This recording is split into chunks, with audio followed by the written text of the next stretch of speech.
After my divorce, I got half my fortune back. I celebrated with a lavish birthday party. Then I caught my daughter-in-law slipping something into my drink. Calmly, I switched our glasses when she turned away. Within 5 minutes, she began to convulse on my marble floor. Where are you watching from today? Drop your location in the comments below and hit that like and subscribe button. Let me back up and tell you how a perfectly civilized birthday party turned into something out of a crime thriller. 6 months ago, when I finally divorced Robert after 28 years of marriage, I thought the hardest part was behind me. Shows you how naive a 58-year-old woman can be, even one who supposedly has some life experience. The settlement was fair. I kept the Malibu house, half the investment portfolio, and my sanity. Robert got the other half of the money, his precious yacht, and whatever dignity he had left after I caught him with his secretary again. The third time, actually. But who's counting? My son Marcus had taken the divorce harder than expected. "Mom, couldn't you have worked things out?" he'd asked during one of our awkward coffee meetings. Sweet boy, still believing his father was the man he pretended to be in public rather than the cheating, entitled narcissist I'd lived with for nearly 3 decades. Marcus had married Sophia 2 years ago, and I'd tried my best to welcome her into the family. She was young, 28 to his 35, with that glossy blonde hair and practice smile that made me think of a beauty pageant contestant. Beautiful girl, certainly, but there was something about the way she watched people, calculated things that reminded me of a cat sizing up a mouse. But I pushed those thoughts aside. After all, she made Marcus happy. And after everything our family had been through, happiness seemed worth celebrating. Which brings me to last Tuesday night, my 58th birthday, and I decided to throw myself a proper party. Not some sad, quiet dinner for 2, but a real celebration with champagne, catered food, and enough flowers to stock a florist shop. If I was going to start this new chapter of my life, I was going to do it in style. The guest list was small but significant. My best friend Jennifer, a few neighbors, my brother Tom and his wife, and of course Marcus and Sophia. Even my ex-sister-in-law came, bless her. Robert thankfully was not invited. Some wounds need more than 6 months to heal. Everything was perfect. The caterers had outdone themselves. The champagne was flowing, and I was actually enjoying myself for the first time in months. I felt beautiful in my new black dress, the one I'd bought specifically because Robert always said black washed me out. Turns out he was wrong about that too. Around 9:00, I stepped out onto the terrace to get some air. The view from my Malibu house never got old, the Pacific stretching endlessly under a canopy of stars. I could hear laughter drifting from inside, the gentle clink of glasses, the low murmur of conversation. This was my life now. My choice, my home, my future. When I came back inside, Sophia was standing near the bar where I'd left my champagne glass. Nothing unusual about that. She'd been helping serve drinks all evening, playing the perfect daughter-in-law, but something about her posture caught my attention. She was turned slightly away from the room, her body shielding whatever she was doing from view. I paused in the doorway, watching. She glanced quickly around the room, then dropped something small into my glass. It dissolved instantly, leaving no trace except for the briefest shimmer on the surface of the champagne. For a moment, I couldn't process what I'd seen. Surely I was mistaken. Surely my own daughter-in-law hadn't just put something in my drink. But even as my mind struggled to find an innocent explanation, my body knew better. My heart started pounding and my mouth went dry. Sophia turned around with that beautiful smile firmly in place, picked up my glass and started walking toward me. "Diana, there you are. I was just bringing you your drink." I smiled back, matching her innocent expression with one of my own. "How thoughtful of you, sweetheart." She handed me the glass and I took it with steady hands. "Thank you," but instead of drinking, I waited. When she turned to greet Jennifer, who was approaching with a story about her latest online dating disaster, I smoothly switched my glass with Sophia's. Hers was sitting on the side table, identical except for whatever she'd added to mine. The switch took maybe 3 seconds. Simple, clean, unnoticed. 5 minutes later, as Jennifer was describing her date's unfortunate habit of talking exclusively about his mother, Sophia suddenly grabbed the back of a chair. Her face had gone pale and she was blinking rapidly. "Sophia," Marcus was immediately at her side. "Are you okay?" "I feel a little dizzy," she said, but her voice was wrong somehow. Thick, slurred, then her legs gave out. She hit my marble floor hard, her body immediately going into convulsions that made everyone in the room freeze in horror. That's when I realized my sweet daughter-in-law had just tried to poison me. While everyone else was screaming and calling 911, I was doing some very quick thinking. The ambulance arrived within minutes, one advantage of living in an affluent neighborhood, and the paramedics took one look at Sophia's symptoms and immediately suspected poisoning. "What did she eat or drink tonight?" one of them asked Marcus, who was white as a sheet and holding Sophia's limp hand. "Just champagne and some appetizers," he stammered. "Same as everyone else." But it hadn't been the same as everyone else, had it? I kept my mouth shut and watched them load my unconscious daughter-in-law into the ambulance. Marcus climbed in beside her, shooting me an apologetic look. "I'm sorry, Mom, I have to." "Of course you do," I assured him. "Go, keep me posted." After they left, I ushered my remaining guests out with promises to update them as soon as I heard anything. Jennifer lingered as I knew she would. "That was terrifying," she said, helping me collect champagne glasses. "What do you think happened? Food poisoning, maybe," I suggested, though we both knew that didn't explain the convulsions. Jennifer paused, holding Sophia's glass, the one that had originally been mine. "Diana, this is going to sound crazy. But did you notice anything strange about Sophia tonight?" I met her eyes. Jennifer had been my best friend since college. She knew me well enough to read between the lines. "What kind of strange? I don't know. She seemed nervous, jumpy, and she was watching you a lot." "Was she?" I tried to sound surprised, but my mind was racing. If Jennifer had noticed something, maybe I wasn't being paranoid after all. We finished cleaning in relative silence, but I could feel Jennifer's worried glances. After she left, I sat alone in my living room, staring at the spot where Sophia had collapsed. Smart thing would be to call the police right now and tell them what I'd seen. But what had I actually seen? A young woman putting something in a drink that might have been sugar or aspirin or any number of harmless things. Yes, she'd collapsed afterward, but that could be a coincidence. Except my gut told me it wasn't. My phone buzzed with a text from Marcus. "Doctors say she was definitely poisoned. They're running tests to figure out what kind. Police want to interview everyone who was at the party." "Poisoned, so I hadn't imagined it," I typed back. "How horrible. Is she going to be okay?" "They think so. She's conscious now but doesn't remember much from tonight." "How convenient." Another text came through. "Another Mom, the police want to talk to you tomorrow morning. Detective Williams, I told them you'd cooperate fully." "Of course," I replied. Whatever they need, but after I hit send, I sat back and really thought about what I was facing. If Sophia had indeed tried to poison me, she wouldn't just give up because her first attempt failed. She'd try again, probably more carefully next time. And now she knew I might be suspicious. After all, I was the one who'd been standing nearest to her when she collapsed. The question was, why? Why would my daughter-in-law want me dead? I went to my home office and pulled out my financial records. Robert and I had split everything 50-50, but 50% of our assets was still a considerable sum. If something happened to me, my will left everything to Marcus. And if something happened to Marcus, well, it would go to his wife. But surely that was too far-fetched. Surely no one would commit murder for money they might inherit someday. Except people had done it before many times. I spent the next hour going through old photos on my phone, looking at pictures of Marcus and Sophia's wedding, family gatherings, holiday celebrations.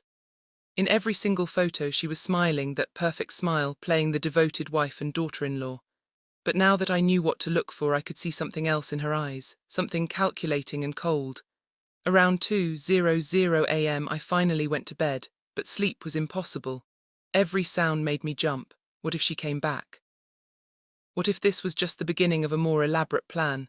The next morning, Detective Williams arrived right on schedule. He was younger than I'd expected, maybe 40, with kind eyes and a no-nonsense attitude.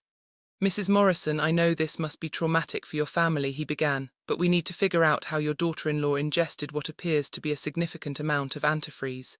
Antifreeze? My blood ran cold. That wasn't something you accidentally consumed.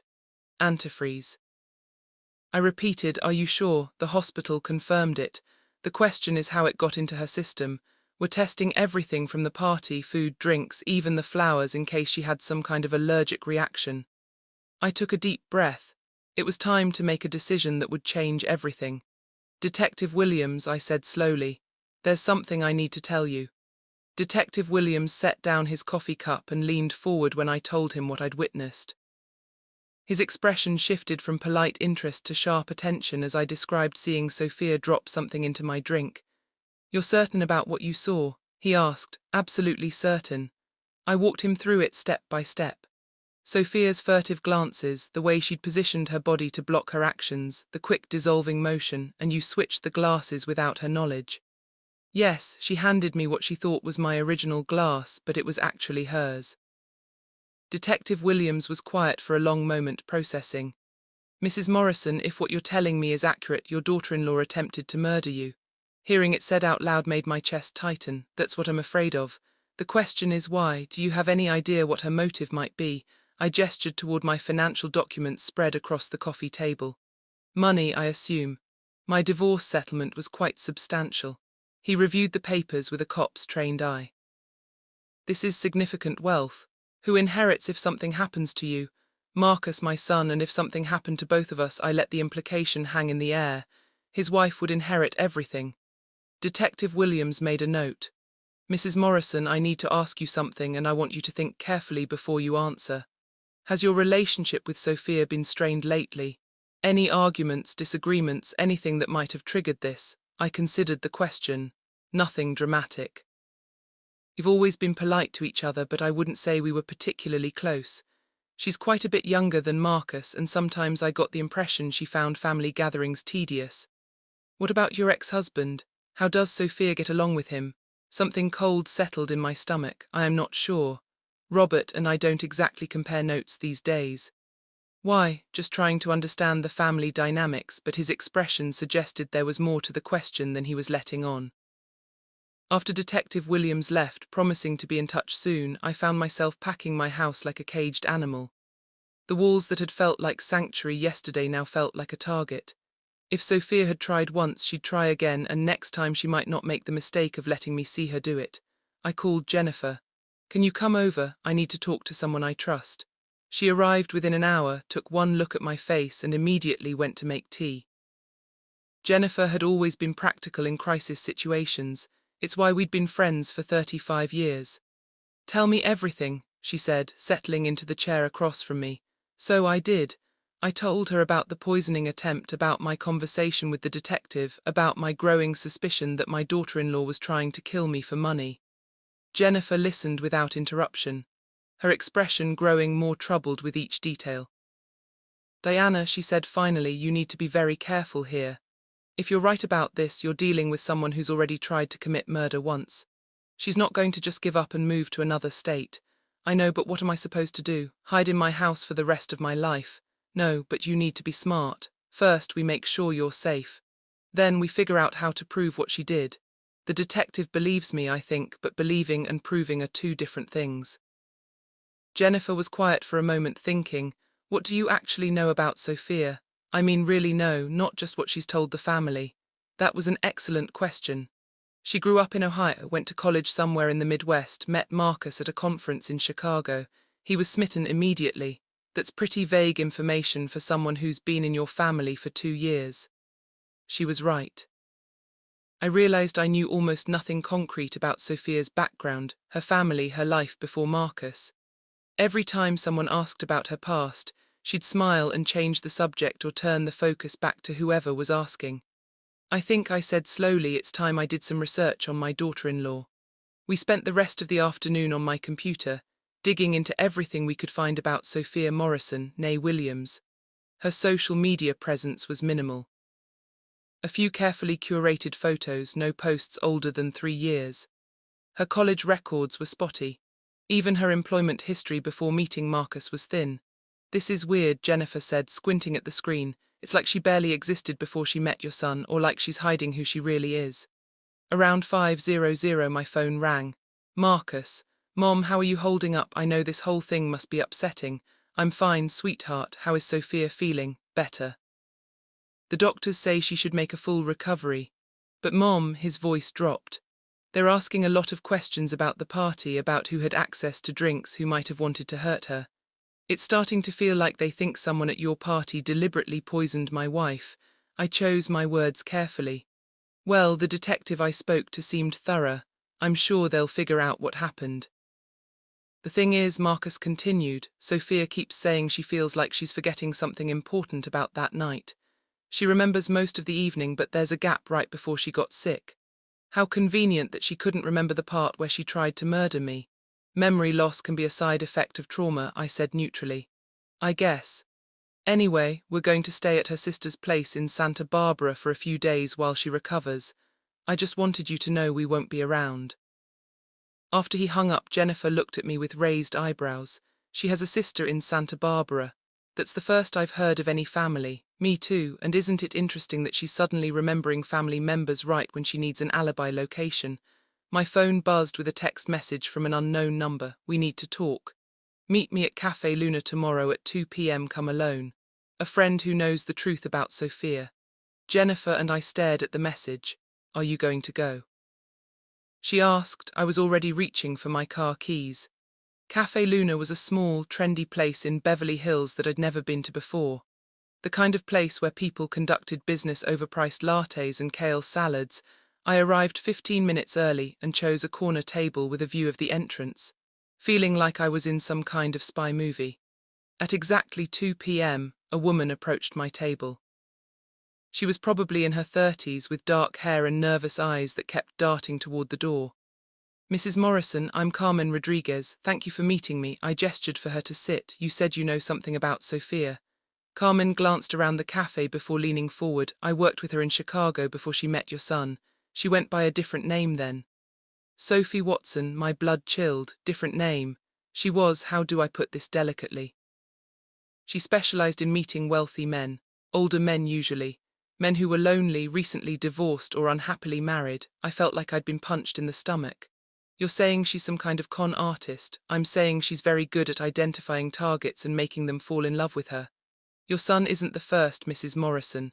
There were at least 3 others that I know of. What happened to them? Carmen's expression darkened. 2 of them died in accidents within a year of marrying her. Car crashes. The 3rd one, well, he disappeared entirely. Police investigated for a while but never found any evidence of wrongdoing. The cafe suddenly felt too warm. Why are you telling me this? Why now? Because I saw the news story about her being poisoned at your birthday party. Sophia doesn't get poisoned, Mrs. Morrison. She's the one who does the poisoning. I thought about the antifreeze in Sophia's system, about the convulsions on my marble floor. You think she made a mistake somehow? I think someone outsmarted her for once. Carmen met my eyes. The question is whether that someone was you. I didn't confirm or deny anything, but Carmen seemed to understand my silence. If you did switch those glasses, she said quietly. You saved your own life, but you also put yourself in tremendous danger. Sophia doesn't like losing, and she definitely doesn't like being outmaneuvered. Carmen reached into her purse and pulled out a manila envelope. These are copies of police reports from Chicago and Denver. The men I mentioned, I kept them in case I ever needed insurance. I opened the envelope and found myself staring at newspaper clippings, police reports and photographs. 3 different men, all wealthy, all middle-aged, all dead within months of marrying a young blonde woman who bore a striking resemblance to my daughter-in-law. This can't be legal evidence, I said, scanning the documents. It's not enough to convict her in court, but it's enough to establish a pattern. Take it to your detective friend. Let him decide how to use it. Carmen stood to leave, then paused. Mrs. Morrison, there's one more thing you should know. In Chicago, Sophia had a partner, someone who helped her identify targets and set up the accidents. Who? An older man, distinguished, wealthy, very charming, someone who could move in the same social circles as the targets and vouch for Sophia's character when she needed references. My mouth went dry. Do you have a name? Robert Morrison. The words hit me like a physical blow. My ex-husband, the man I'd been married to for 28 years, the father of my son. That's impossible, I whispered. Is it? Think about it. How did Sophia and Marcus really meet? Who introduced them? And why would your ex-husband be so accepting of a daughter-in-law he barely knew? But I was already thinking about it, and the pieces were falling into place with horrible clarity. Robert had been enthusiastic about Marcus' engagement from the beginning, which had surprised me because he was usually critical of his son's choices. He'd insisted on paying for the wedding, had welcomed Sophia into the family with unusual warmth, and during our divorce proceedings, he'd been surprisingly accommodating about the settlement. I'd thought he was feeling guilty about the affairs, but what if he'd had another reason? What if he'd known that my half of the money would eventually come back to him anyway? Carmen was watching my face, reading my expressions. You're starting to see it, aren't you? This wasn't a spur-of-the-moment attempt at murder, Mrs. Morrison. This was a long-term plan. Sophia marries your son, gains access to the family, and waits for the right opportunity. When you and your husband divorced, it created the perfect setup. But Marcus, I started, your son is collateral damage. Once you're dead and the money is secured, Marcus will probably have an accident too. Or maybe just a sudden heart attack. Sophia is quite versatile with her methods. I stared at the photographs in the envelope, seeing the faces of 3 dead men who'd made the mistake of trusting the wrong woman. "Why are you helping me?" I asked. Carmen was quiet for a moment, because one of those men was my brother, David Watson. He was lonely after his divorce and thought he'd found true love with a beautiful young woman named Sophie. 3 months after their wedding, his car went off a cliff in Colorado. She gathered her purse and prepared to leave. "Be careful, Mrs. Morrison, and be smart. They've been planning this for 2 years. You're going to need more than luck to survive what's coming next." After she left, I sat in the cafe for another hour, staring at the evidence spread across my table. My ex-husband and my daughter-in-law were working together to murder me. My son was married to a serial killer and he had no idea. The worst part was realizing that my entire marriage had been a lie. Robert hadn't just been cheating on me with secretaries and golf course bar staff. He'd been planning my death. I called Detective Williams from the parking lot. "I have new information," I told him, "and you're not going to believe it." Detective Williams studied the documents Carmen had given me, his expression growing more grim with each page. We were sitting in his office at the Beverly Hills Police Department, and the fluorescent lights were giving me a headache. "This is substantial," he said finally. "If even half of this is accurate, we're dealing with an organized criminal operation, not just a domestic dispute. You believe her? The police reports are real. I can verify those, and the pattern is unmistakable." He pulled out 3 photographs. 3 dead men, all wealthy, all recently divorced or widowed, all married to young blonde women who disappeared shortly after their deaths. I stared at the faces of Carmen's brother and the other victims. "And you think Robert has been involved in all of this? It would explain a lot. Your ex-husband's role would be to provide legitimacy, social connections, and character references. Who's going to question a young woman's background when her father-in-law vouches for her? He's not her father-in-law." I stopped. "Oh my God, you think Robert and Sophia are personally involved?" Detective Williams was watching my reaction carefully. It would fit the pattern. In the other cases, the partner was always someone who could provide emotional manipulation as well as practical support. I felt sick, not just because of what this meant about the plot against my life, but because of what it revealed about my marriage. How long had Robert been planning this? Had he been involved with Sophia before she met Marcus? Or had their affair started after the wedding? "Mrs. Morrison, I need to ask you something difficult. Looking back at your marriage, were there any signs that your husband might have been involved in questionable activities?" I thought about all the business trips Robert had taken over the years, all the conferences and client meetings that kept him away for days at a time. I'd never questioned them because I'd trusted him completely. "He traveled a lot for work," I said slowly. "Always said it was for business development, meeting potential clients. What kind of business was he in? Financial consulting, investment management?" He specialized in helping people who'd come into sudden wealth, lottery winners, inheritance recipients, recent divorcees. Detective Williams wrote that down with particular interest. So he had legitimate reasons to seek out wealthy individuals who might be vulnerable or isolated. Yes. But I paused, remembering something. There was something strange. A few years ago, I got a call from a woman in Phoenix. She was crying. Said Robert had helped her manage her divorce settlement and then she'd lost everything in bad investments. She wanted to know if I knew how to reach him because he'd stopped returning her calls. "What did you tell her?" I gave her his office number and thought it was odd. But Robert said she was confused about the timeline, that she'd made risky investment choices against his advice. I felt nauseated. She probably wasn't confused at all, was she? Probably not. My phone buzzed with a text from Marcus. "Hey Mom, how are you feeling? Sophia's been asking about you. She feels terrible about ruining your birthday party. I showed the message to Detective Williams. What do I say to that? Act normal, don't let them know you're suspicious. We need more evidence before we can make any arrests. I typed back, tell her not to worry about it, I'm just glad she's okay. But inside I was furious. Sophia felt terrible. She was the one who tried to poison me and now she was playing the sympathetic victim. Detective, what happens now? Do I just wait for them to try again? We're going to set up surveillance, monitor your house, track their movements, but Mrs. Morrison, you need to understand this is going to be dangerous. If they realize we're onto them, they might accelerate their timeline. Meaning they might try a more direct approach next time, something that looks less like an accident. A chill ran down my spine. How long do you think we have? Not long. They'll want to move quickly now that their first attempt failed. Especially if they suspect you're getting suspicious. As if on cue, my phone rang. Robert's name appeared on the screen. It's him, I told Detective Williams. Answer it. Act normal. I took a deep breath and accepted the call. Hello, Robert. Diana, I heard about what happened at your party. How terrible for poor Sophia. His voice was smooth, concerned, exactly the way it used to sound when he was lying to me about working late. Yes, it was quite frightening. I managed. I was wondering if I could take you to lunch tomorrow.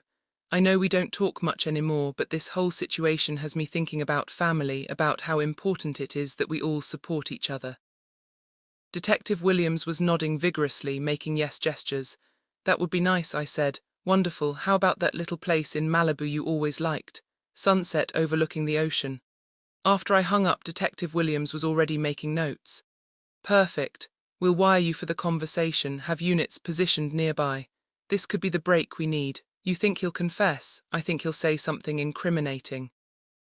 Criminals always do when they think they're in control of the situation. But as I drove home that evening, I couldn't shake the feeling that Robert and Sophia were the ones in control, not us. They'd been planning this for years while I'd been obliviously living my life, trusting my husband, welcoming my daughter-in-law into the family. How many other details had I missed? How many conversations, looks, small moments that should have warned me about what was coming?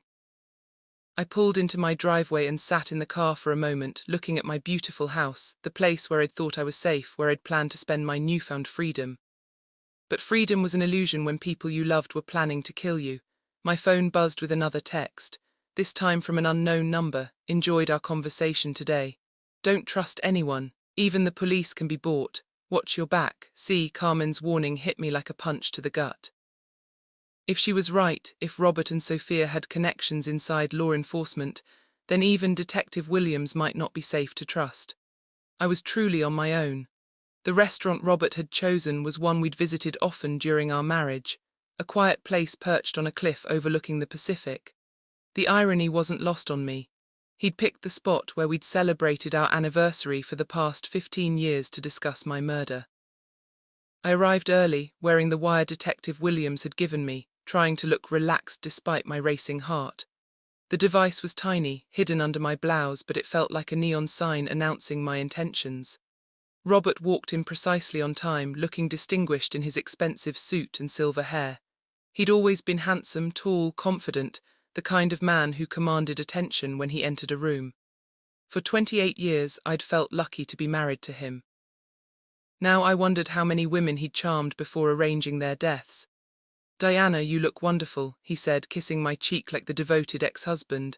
How are you holding up after that terrible incident? It was quite a shock, I replied, settling into the booth across from him. Poor Sophia, who would do such a thing? Robert's eyes sharpened slightly. The police have any leads? Detective Williams seems capable. He's been asking a lot of questions. What kind of questions? I had to be careful here. Detective Williams had coached me on how to draw information without seeming suspicious. Oh, you know who had access to drinks, who might have had conflicts with Sophia. He even asked about our divorce. Can you believe it? As if our personal issues had anything to do with what happened to her. Robert relaxed visibly. Cops always look at family first. It's standard procedure. He asked about you specifically, actually wanted to know about your relationship with Sophia. My relationship with her? Robert's voice was casual, but I caught a flicker of something in his eyes. She's my daughter-in-law.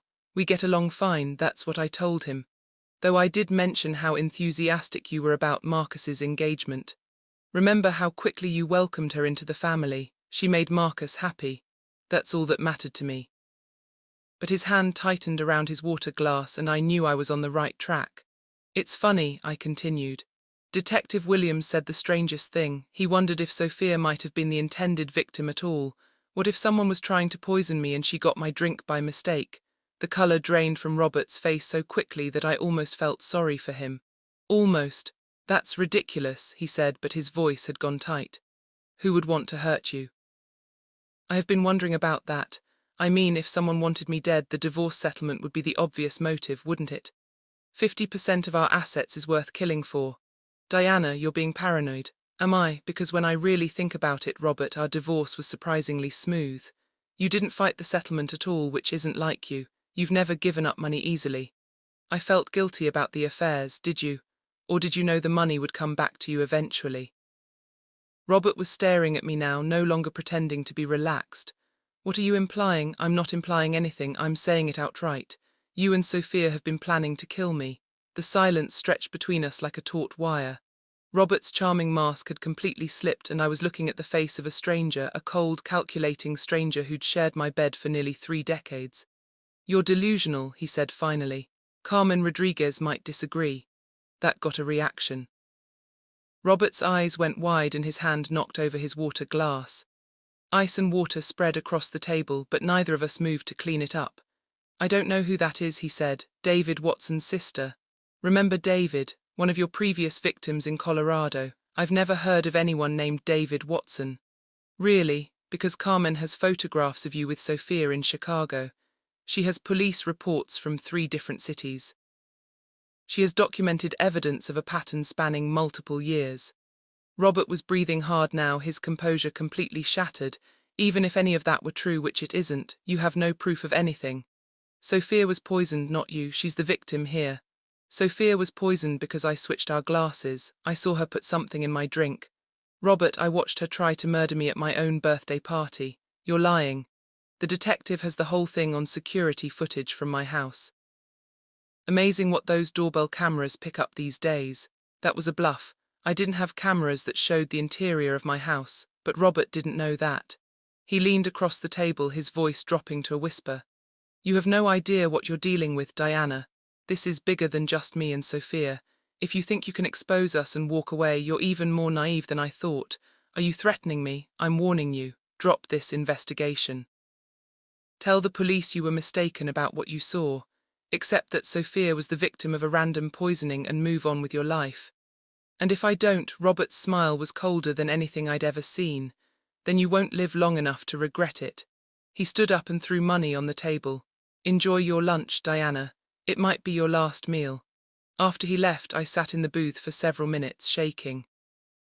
The wire had recorded everything, but Robert's final threat made it clear that having evidence wouldn't be enough to keep me safe. I called Detective Williams from the parking lot. How much of that did you get? I asked. Every word. That was perfect, Mrs. Morrison. He essentially confessed to conspiracy to commit murder. He also threatened to kill me if I don't back off. Which is exactly why we're moving to Phase 2 of our plan tonight. Phase 2. We're going to arrest Sophia and see what she tells us when she realizes her partner just threw her under the bus. People like this don't have loyalty to each other. They'll turn on anyone to save themselves. I thought about Sophia's beautiful smile, her practiced charm, the way she'd handed me my poisoned drink with such innocent concern. Be careful, detective. She's more dangerous than she looks. Don't worry, we know what we're dealing with. But as I drove home, I couldn't shake the feeling that none of us really knew what we were dealing with. Robert had said this was bigger than just him and Sophia. What if Carmen had been right about corruption in law enforcement? What if Detective Williams himself wasn't trustworthy? For the first time since this nightmare began, I realized I might be completely alone in fighting for my life. My phone buzzed with a text from Marcus. Mom, something weird is happening. Sophia just got a call that upset her. And now she's insisting we come home immediately. She won't tell me why. I'm worried about her. I typed back quickly. Stay where you are, don't come home until I tell you it's safe, but I was already too late.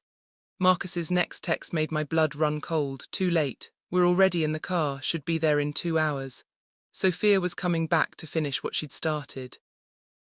I had 2 hours to prepare for what might be my final confrontation with a serial killer. The smart thing would be to leave the house, find someplace public and safe to wait for Detective Williams to make his arrest. But if I ran now, Sophia would know I was on to her, and she'd disappear before the police could catch her. Besides, I was tired of running from my own life. Instead, I spent those 2 hours setting my own traps. I hid a backup recording device in the living room, activated the security system on my phone so I could call for help with one touch, and made sure every door and window was locked. If Sophia wanted to finish the job, she'd have to work for it. When I heard Marcus' car in the driveway, I positioned myself in the kitchen with a clear view of both exits and easy access to the knife block, just in case. Marcus came through the front door, calling my name, with Sophia right behind him. She looked pale and nervous, her usual composure cracked around the edges. "Mom, are you okay?" Marcus asked, giving me a hug. "Sophia was worried about you after what happened at the party." "How thoughtful of her," I said, meeting Sophia's eyes over his shoulder. "I'm fine, sweetheart. Though I have to admit the whole situation has me a bit on edge." "Of course it does," Sophia said, stepping forward with that practiced sympathy. "It must have been so frightening to see someone get poisoned at your own party." "Terrifying," I agreed. "I keep wondering who could have done such a thing and why." "The police will figure it out," Marcus said confidently. "Detective Williams seems sharp." Sophia's expression flickered at the mention of the detective's name.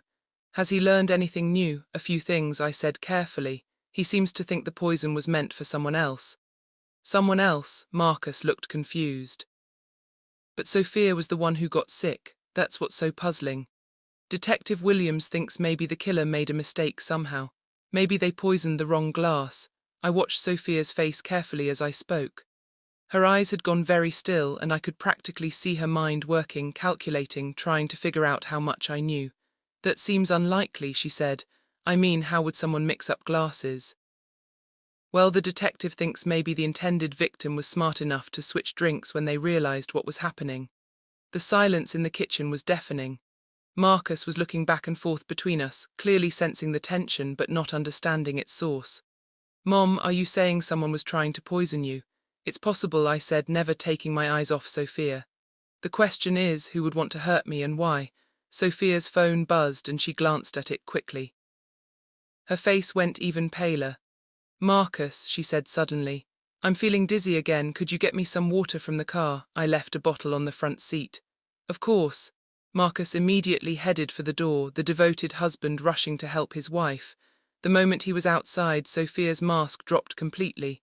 The sweet, concerned daughter-in-law vanished, replaced by someone cold and calculating. "How much do you know?" she asked. "Everything," I replied. "CH Denver, David Watson, your partnership with Robert, all of it. Then you know you're in serious trouble." "Am I? Because from where I'm standing, you're the one who nearly died from your own poison. Not exactly the mark of a successful killer." Sophia smiled, and it was nothing like the sweet expression she wore for Marcus. This smile was sharp and predatory. "That was careless of me. But don't worry, I won't make the same mistake twice." She reached into her purse and pulled out a small vial filled with clear liquid. "What's that?" I asked, though I already knew. "Something much faster than antifreeze." "You'll have a heart attack, Diana. Very sudden, very believable for a woman your age dealing with the stress of divorce and family drama. Marcus will be back any second." Marcus will find his mother collapsed in the kitchen and his wife trying desperately to perform CPR. I'll be the grieving daughter-in-law, traumatized by losing another family member so soon after my own poisoning. I backed toward the knife block, but Sophia was quicker. She grabbed a kitchen towel and soaked it with the liquid from the vial. "One breath," she said, advancing on me. "That's all it takes." "The police know about you," I said, trying to buy time. "They're on their way here." "Are they? Because Robert sent me a very interesting text a few minutes ago. Apparently Detective Williams had a car accident this afternoon. Terrible tragedy. He was the only one investigating my case." My heart sank. Carmen had been right about corruption in the police force.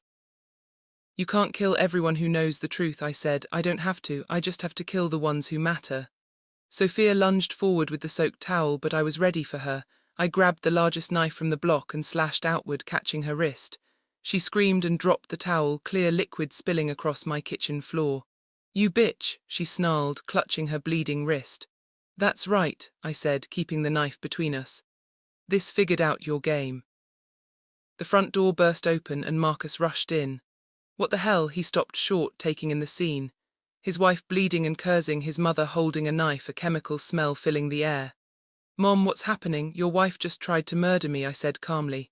"Just like she murdered 3 other people before she met you." "That's insane," Sophia said, switching instantly back to victim mode. "Marcus, your mother attacked me. I think she's having some kind of breakdown." But Marcus was looking at the spilled liquid on the floor, at the vial that had rolled under the counter, at his wife's bleeding wrist. "Sophia," he said slowly, "what's in that bottle?" For the first time since I'd known her, Sophia had no answer ready. That's when I heard the sirens approaching. The police cars that pulled into my driveway weren't from the Beverly Hills Department. These were FBI agents, and the lead investigator was a woman named Agent Sarah Chen, who looked like she'd seen everything and wasn't impressed by any of it. "Mrs. Morrison, we understand you've been conducting your own investigation into what happened at your birthday party." "I had to," I said. "Detective Williams was Detective Williams is fine." Agent Chen interrupted. "The car accident was staged to make your suspects think their plan was working. He's been working with us for the past week." I felt weak with relief. "So you know about Robert and Sophia? We've been tracking this operation for 2 years. Your case was the break we needed to move in." While paramedics treated Sophia's wrist, Agent Chen explained that the FBI had been investigating a network of inheritance murderers operating across multiple states. They'd identified at least 12 victims over 5 years, all wealthy individuals who died in suspicious circumstances shortly after marrying young partners. Robert Morrison was the mastermind. She said he'd identify targets through his financial consulting business, then introduced them to women like Sophia, who specialized in long-term seduction and murder. "How many women like Sophia are there?" "We've identified 6 so far. They call themselves inheritors, professionals who marry wealthy targets and arrange their deaths to look like accidents or natural causes." Marcus had gone completely silent during this explanation, sitting on my couch with his head in his hands. When Agent Chen finished, he looked up with eyes full of pain and disbelief. "How long?" he asked quietly. "How long was she planning to kill my mother?" "According to our surveillance, the plan was in motion before she met you," Agent Chen said gently. "We believe your father specifically arranged your introduction to Sophia as part of the long-term strategy. My father set me up with my own wife so she could murder my mother and eventually you. 2 dead sons can't contest inheritances or ask uncomfortable questions." Marcus made a sound like he'd been punched in the stomach. I went to sit beside him, putting my arm around my son who'd unknowingly married a serial killer. "I'm so sorry, sweetheart," I said. "I know this is devastating." "I loved her," he whispered. "I thought she loved me." From across the room, Sophia laughed. It was a cold, bitter sound that made everyone turn to look at her. "Love," she said, her sweet facade completely gone. "Marcus, you were so easy to manipulate, it was almost boring. Do you have any idea how tedious it was pretending to be interested in your little hobbies, your boring friends, your pathetic attempts at romance?" "Sophia, stop," I said sharply. But she was on a roll now. "And you," she continued, turning to me, "sitting there feeling so superior because you figured out my plan. You have no idea how close you came to dying. If you hadn't gotten lucky with that glass switch, you'd be dead right now, and Marcus would be comforting me through my grief while I slowly poisoned him too." Agent Chen stepped forward. "Sophia Williams, you're under arrest for attempted murder, conspiracy to commit murder and fraud." As they led her away in handcuffs, Sophia looked back at me one last time. "This isn't over, Diana. We have people everywhere. You'll never be safe." "Actually," Agent Chen said, "it is over. We arrested 6 other members of your network this morning, including Robert Morrison. Your entire operation is finished." After the FBI left with their prisoner, Marcus and I sat in my living room trying to process everything that had happened. "I need to know," he said finally. "Did you suspect her before the party? Did you know she was dangerous?" I thought about all the little moments over the past 2 years.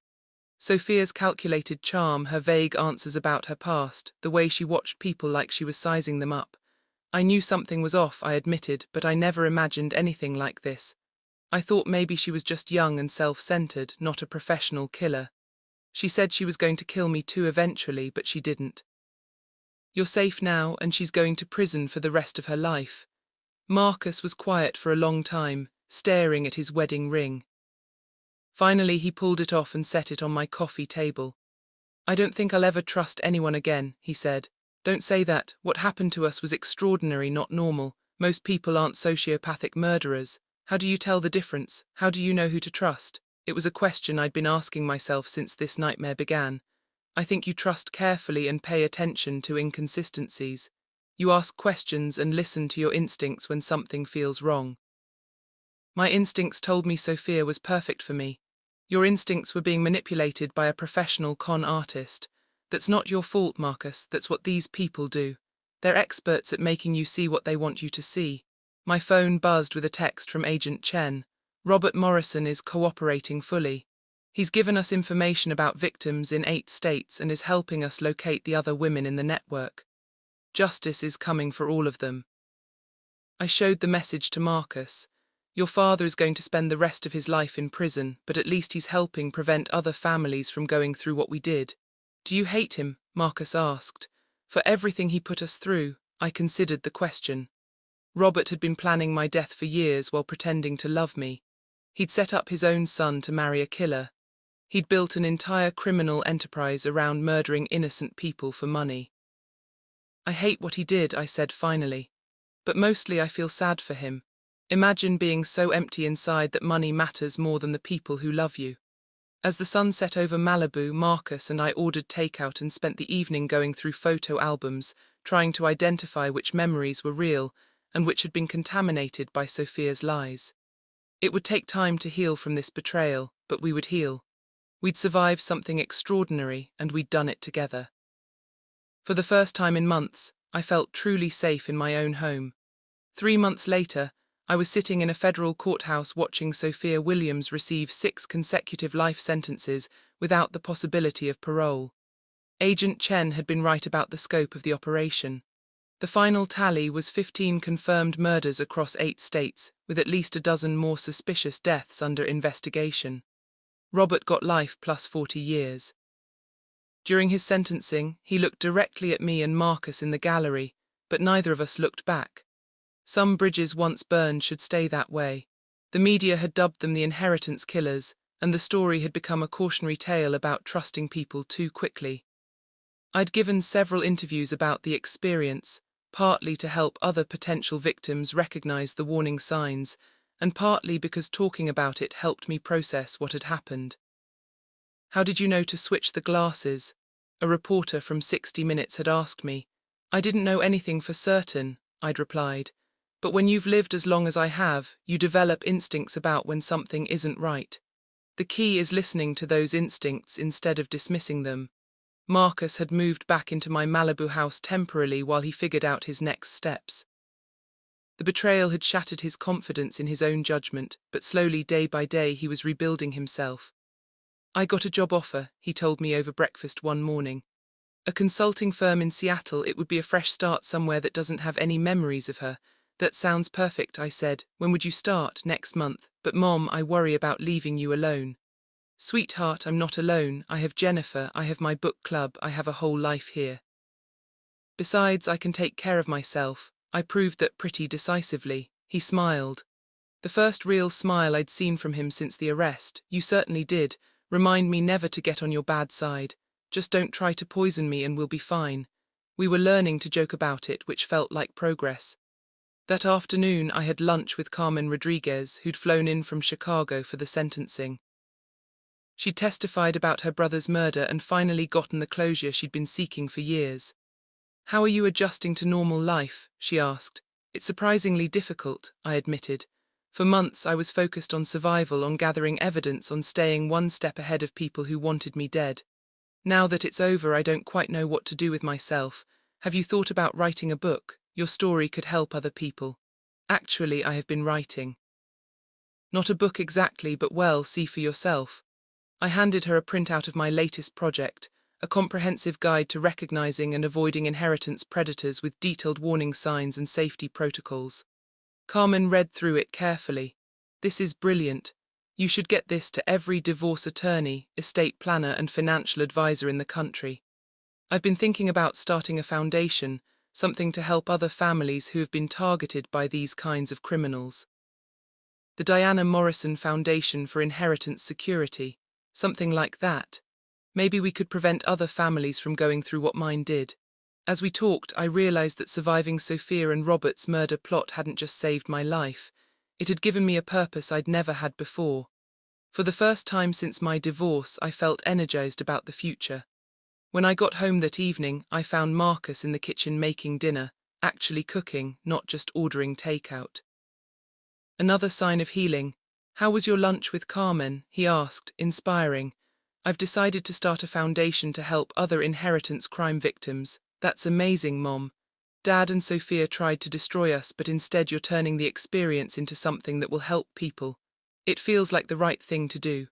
Like maybe there was a reason I survived when their other victims didn't. Marcus was quiet while he stirred the pasta sauce.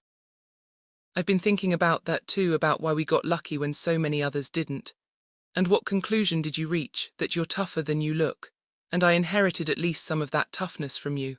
After dinner we sat on the terrace watching the sunset over the Pacific. The same view where this nightmare had begun 6 months ago, but everything was different now. Do you ever regret not running when you first realized what was happening? Marcus asked. Never. Running would have meant letting them win. It would have meant living in fear for the rest of my life, looking over my shoulder, never knowing when they might try again. Weren't you terrified? Absolutely. But being scared and being defeated are two different things. I decided I'd rather die fighting than live hiding. You sound like a character in one of those action movies. Real life is stranger than fiction. Sweetheart, besides, your mother has hidden depths. We sat in comfortable silence for a while, watching the waves crash against the rocks below. Tomorrow I would start making calls about the foundation. Next week Marcus would start his new job in Seattle. Next month we'd both be living completely different lives than we'd planned a year ago. But we'd be living them freely, safely, and on our own terms. As the stars came out over Malibu, I raised my wine glass in a silent toast to all the inheritance crime victims who hadn't been as lucky as I was. Their deaths wouldn't be forgotten, and if I had anything to say about it, their killers' methods would never work again. Sophia Williams might have thought she was hunting an easy target when she set her sights on my family. She'd picked the wrong woman to mess with. 1 year after my birthday party from hell, I was standing in a conference room in Washington, D.C., addressing a joint session of congressional committees about inheritance crime prevention. The Diana Morrison Foundation had grown beyond my wildest expectations, and we'd helped law enforcement identify and arrest 12 more members of similar criminal networks. The key, I told the assembled senators and representatives, is understanding that these criminals don't look like criminals. They look like charming young people who have fallen in love with wealthy older individuals. They're articulate, well-dressed, and extremely skilled at emotional manipulation.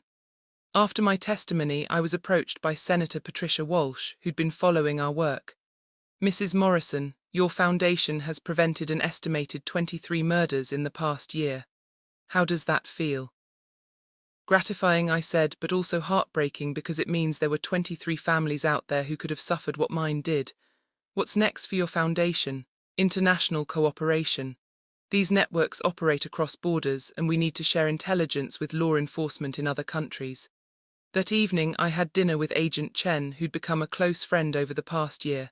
Any word on the other cases? I asked. 3 more convictions last month. The woman who called herself Elena in Miami got life without parole for murdering 4 men in Florida. And we finally tracked down Catherine from the Portland operation. She'd moved to London and was already targeting her next victim. How many total victims do we think there were? At least 47 confirmed murders. Probably more. Your case broke open the largest inheritance murder network in US history. I thought about all those families who'd lost loved ones to these predators. At least their deaths led to justice for everyone else and to prevention for future victims. Your foundation's screening protocols are being adopted by financial institutions nationwide. When I returned to Malibu the next day, I found Marcus waiting for me with exciting news. He'd gotten engaged to a wonderful woman named Sarah Chen, Agent Chen's younger sister. As it turned out, she's nothing like Sophia, he assured me. Sarah's been an FBI analyst for 8 years. She has a completely verifiable background and Agent Chen has personally vouched for her character. Plus, I added with a smile, if she ever tries to poison me, her sister will arrest her. That too. The wedding was small and intimate, held in my backyard with the Pacific Ocean as a backdrop. As I watched Marcus exchange vows with Sarah, I was struck by how different this ceremony felt from his first wedding. There was no calculation in Sarah's eyes, no practiced performance, just genuine love and happiness. During the reception, Jennifer pulled me aside. "Look at you," she said. "A year ago you were hiding from a serial killer. Now you're running a foundation, testifying before Congress, and your son is happily remarried. How do you feel?" "Like I finally know who I really am," I said. For 28 years of marriage, I defined myself as Robert's wife. For 2 years after that, I was the divorced woman trying to figure out what came next, but surviving Sophia and Robert's plot that showed me what I'm actually made of. And what are you made of? Apparently tougher stuff than anyone expected, including me. As the evening wound down and the last guests departed, Marcus and Sarah thanked me for hosting their wedding. "Mom," Marcus said, "I know this past year has been incredibly difficult, but I want you to know what you did. The way you fought for our family, the foundation you built. Dad and Sophia tried to destroy us, but instead you turned their attack into something that saved dozens of lives." "They made one crucial mistake," I said. "What's that?" "They underestimated their target. They saw a recently divorced 58-year-old woman and thought I'd be easy prey. They had no idea I'd spent 3 decades married to a manipulative man, which taught me exactly how to recognize lies and fight back." Sarah laughed. "Note to self, never mess with Diana Morrison. Smart woman. I can see why Marcus fell for you." Later that night, I stood alone on my terrace looking out at the dark ocean. Somewhere out there, Sophia Williams was spending her first year of many in federal prison. Robert was in a different facility, probably still trying to manipulate his way into a better situation. But I was here, free and alive and stronger than I'd ever been. My phone buzzed with a text from Agent Chen. "Just wanted you to know, we arrested another inheritance killer today using your foundation's protocols. A 24-year-old woman in Tampa who was planning to murder her 67-year-old husband next week. His family had been suspicious and contacted your hotline. You saved another life today." I smiled and typed back, "That's what we're here for." As I headed inside to bed, I caught my reflection in the sliding glass door. The woman looking back at me was confident, purposeful, and unafraid. She'd been through hell and emerged victorious. Sophia Williams had tried to poison me at my own birthday party, but instead of ending my life, she'd given me the most important gift imaginable: the knowledge of exactly how strong I really was. And that was a gift I'd be using to protect other families for the rest of my life. Some people survive trauma, others transform it into purpose. I'd done both, and I'd never been prouder of who I'd become.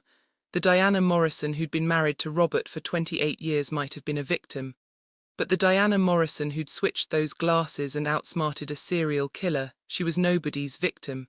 She was a warrior, and she was just getting started. Thanks for listening. Don't forget to subscribe and feel free to share your story in the comments. Your voice matters. Music.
Jessica nodded thoughtfully. Mom, if I promised to never ask you for money again, would you believe me? I don't know, would you mean it? I think so, I hope so, then let's find out. Over the following weeks, a strange thing happened. With money off the table as a topic of conversation, my family and I had to find other things to talk about.